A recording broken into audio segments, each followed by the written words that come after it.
Road ಸೈಡಲ್ಲಿ ಗಾಡಿ ಹೋಟ್ಲುಗಳಲ್ಲಿ ಮಾರುವಂಥ tomato ಬಾತು ತುಂಬ ರುಚಿಯಾಗಿರುತ್ತೆ ಅಲ್ವಾ. ಅದೇ ಥರನೇ ನಾವು ಮನೆಯಲ್ಲೇ ಮಾಡ್ಕೊಳ್ಬೋದು. ಹೇಗೆ ಅನ್ನೋದನ್ನು ನಾನು ಈ ವಿಡಿಯೋದಲ್ಲಿ ಶೇರ್ ಮಾಡ್ತೀನಿ.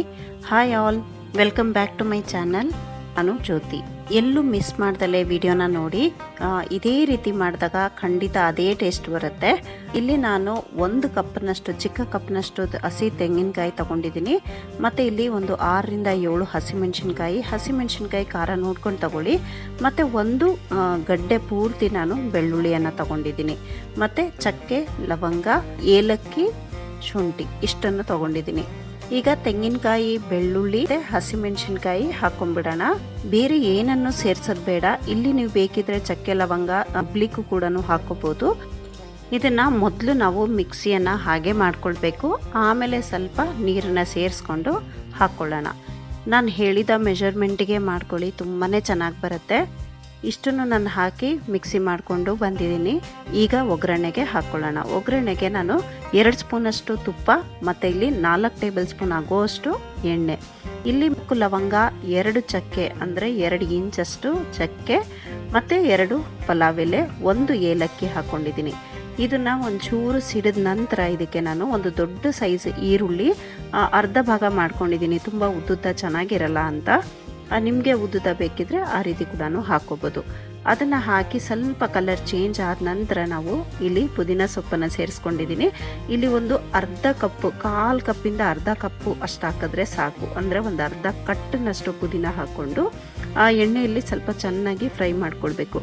ಪುದೀನ ಹಾಕಿ ಒಂದು 2-3 ನಿಮಿಷ ಮಾತ್ರ ಫ್ರೈ ಮಾಡಿಕೊಂಡು ನಂತರ ಇಲ್ಲಿ ಏನು ರುಬ್ಬಿಟ್ಕೊಂಡಿದ್ವಿ ಆ ಮಸಾಲೆಯನ್ನು ಹಾಕ್ಕೊಳ್ಳೋಣ. ತೆಂಗಿನಕಾಯಿ ಮಸಾಲೆ ಹಾಕ್ಕೊಂಡು ಅದನ್ನು ಅಷ್ಟೇ ಅದು ಒಂದು 2 to 3 ಮಿನಿಟ್ಸ್ ಫ್ರೈ ಮಾಡ್ಕೊಳ್ಬೇಕು.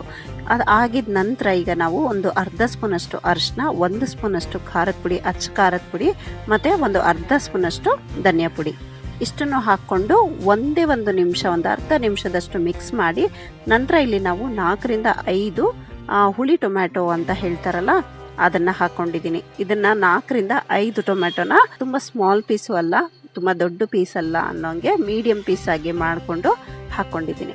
ಇದನ್ನು ಹಾಕಿ ಸ್ವಲ್ಪ ಇದನ್ನು ನಾವು ಚೆನ್ನಾಗಿ ಮಿಕ್ಸ್ ಕೊಟ್ಬಿಟ್ಟು ಇದಕ್ಕೆ ರುಚಿಗೆ ತಕ್ಕಷ್ಟು ಉಪ್ಪನ್ನು ಸೇರಿಸ್ಕೊಳ್ತಾ ಇದ್ದೀನಿ. ಸೇರಿಸ್ಕೊಂಡು ಇದೊಂದು ಸ್ವಲ್ಪ ಎಣ್ಣೆಯಲ್ಲಿ ಬೇಯಲಿಕ್ಕೆ ನಾನು ಒಂದು 2 ನಿಮಿಷ ಬಿಡ್ತೀನಿ. ಈಗ 2 ನಿಮಿಷ ಆಗಿದೆ. ಇದು ಕರೆಕ್ಟಾಗಿ ನಾನು 1.5 ಗ್ಲಾಸಷ್ಟು ಅಕ್ಕಿಯನ್ನು ತಗೊಂಡಿದ್ದೀನಿ. 1.5 ಗ್ಲಾಸು ನಾವು ನಾರ್ಮಲ್ ಏನು ಊಟ ಮಾಡ್ತೀವಿ ಅದನ್ನು ಹಾಕೋಬೋದು, ಇಲ್ಲ ಬೇರೆ ರೈಸ್ ಕೂಡ ಸೇರಿಸ್ಕೊಳ್ಬೋದು. 1.5 ಗ್ಲಾಸಷ್ಟು ಅಕ್ಕಿಯನ್ನು ನೀಟಾಗಿ ತೊಳೆದು ನಂತರ ಇದಕ್ಕೆ ಹಾಕಿ ಚೆನ್ನಾಗಿ ಈ ಎಣ್ಣೆಯಲ್ಲೇ ಇದು ನಾವು ಮಸಾಲೆ ಜೊತೆನೆ ಇದು ಒಂದು 2ರಿಂದ 3 ನಿಮಿಷ ಫ್ರೈ ಆಗಬೇಕು. ಇದಾಗಿದ ನಂತರ ನಾವು ಇಲ್ಲಿ ನೀರನ್ನು ಸೇರಿಸ್ಕೊಳ್ಳೋಣ. ಮಿಕ್ಸಿ ಜಾರನ್ನು ಕೂಡ ನೀರು ಹಾಕಿ ತೊಳೆದ್ಬಿಟ್ಟು ಇದಕ್ಕೆ ಹಾಕೊಂಡಿದ್ದೀನಿ. ಈಗ ಕರೆಕ್ಟಾಗಿ ಇದು ನನಗೆ 2.25 ಗ್ಲಾಸ್ ಅಷ್ಟು ನೀರು ಹಾಕ್ಕೊಂಡಿದ್ದೀನಿ. ಇಲ್ಲಿ ನೀರಿನ ಅಳತೆ ಕರೆಕ್ಟಾಗಿರಬೇಕು. 1.5 ಗ್ಲಾಸಿಗೆ ಕರೆಕ್ಟಾಗಿ 3 ಗ್ಲಾಸ್ ಡಬಲ್ ಆಗುತ್ತೆ. ಅದಕ್ಕೆ ನಾನು ಒಂದು 1/4 ಭಾಗದಷ್ಟು ಕಮ್ಮಿ ಹಾಕಿದ್ದೀನಿ. ಏನಕ್ಕೆ ಅಂದರೆ ಟೊಮ್ಯಾಟೊನೇ ನಮಗೆ ಬೆಂದ ನಂತರ ನೀರು ಬಿಡುತ್ತೆ, ಅದಕ್ಕೋಸ್ಕರ ಆಗ ನಮಗೆ ಉದ್ರುದ್ರಾಗಿ ಚೆನ್ನಾಗಿ ಬರುತ್ತೆ. ಇಲ್ಲಿ ನೀವು ಬಿಸಿನೀರನ್ನು ಕೂಡ ಸೇರಿಸ್ಕೋಬೋದು. ನಾನಿಲ್ಲಿ ತಣ್ಣೀರು ಹಾಕಿರೋದ್ರಿಂದ ಸ್ವಲ್ಪ ಇದನ್ನು ಕುದಿಲಿಕ್ಕೆ ಬಿಟ್ಟಿದ್ದೀನಿ. ಈಗಲೇ ಕುಕ್ಕರ್ ಮುಚ್ಚೋದು ಬೇಡ. ಈಗ ಕುದಿ ಬರ್ತಾ ಇದೆ. ಈಗ ನಾನು ಸ್ವಲ್ಪ ಗರಂ ಮಸಾಲ ಹಾಕೊಳ್ತಾ ಇದ್ದೀನಿ. ಮತ್ತು ಇಲ್ಲಿ ಸಣ್ಣದಾಗಿ ಕಟ್ ಮಾಡಿರೋಂಥ ಕೊತ್ತಂಬರಿ ಉದುರಿಸ್ಕೊಳ್ತಾ ಇದ್ದೀನಿ. ಮತ್ತು ಇಲ್ಲಿ ಒಂದು ಸೀಕ್ರೆಟ್ ಇಂಗ್ರೀಡಿಯೆಂಟ್ ಹೋಗುತ್ತೆ. ಇದು ಅಷ್ಟೇ ನಮಗೆ ಬಾತಿಗೆ ಒಂದು ಒಳ್ಳೆ ಟೇಸ್ಟ್ ಕೊಡುತ್ತೆ. ಅಂದರೆ ಕಸೂರಿ ಮೇಥಿ ಸ್ವಲ್ಪ ಒಂದು ಅರ್ಧದಿಂದ 1 ಸ್ಪೂನಷ್ಟು ಹಾಕಿದ್ರೆ ಸಾಕು. ಈಗ ಚೆನ್ನಾಗಿ ಕುದಿ ಬಂದ ನಂತರ ನಾವು ಕುಕ್ಕರ್ ಮುಚ್ಚಳನ್ನ ಮುಚ್ಚಿ 2ರಿಂದ 3 ವಿಷಲ್ ತಗೊಳ್ಬೇಕು. ನೋಡ್ತಾ ಇದ್ದೀರಾ ಎಷ್ಟು ಚೆನ್ನಾಗಿ ಬಂದಿದೆ ಅಂದರೆ ಉದ್ರಾಗಿ ತುಂಬಾ ಚೆನ್ನಾಗಿ ಬಂದಿದೆ. ನೀವು ಖಂಡಿತ ಒಮ್ಮೆ ಟ್ರೈ ಮಾಡಿ. ನಾನು ಹೇಳಿದ ಮೆಜರ್ಮೆಂಟಿಗೆ ಮಾಡಿ, ತುಂಬ ಚೆನ್ನಾಗಾಗತ್ತೆ.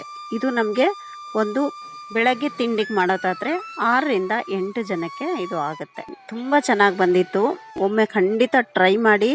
ಹೇಗೆ ಬಂತು ಅಂತ ನನಗೆ ಕಮೆಂಟ್ ಸೆಕ್ಷನ್ ತಿಳಿಸೋದನ್ನು ಮರಿಬೇಡಿ. ವಿಡಿಯೋ ಇಷ್ಟ ಆಗಿದ್ರೆ ಲೈಕ್ ಮಾಡಿ.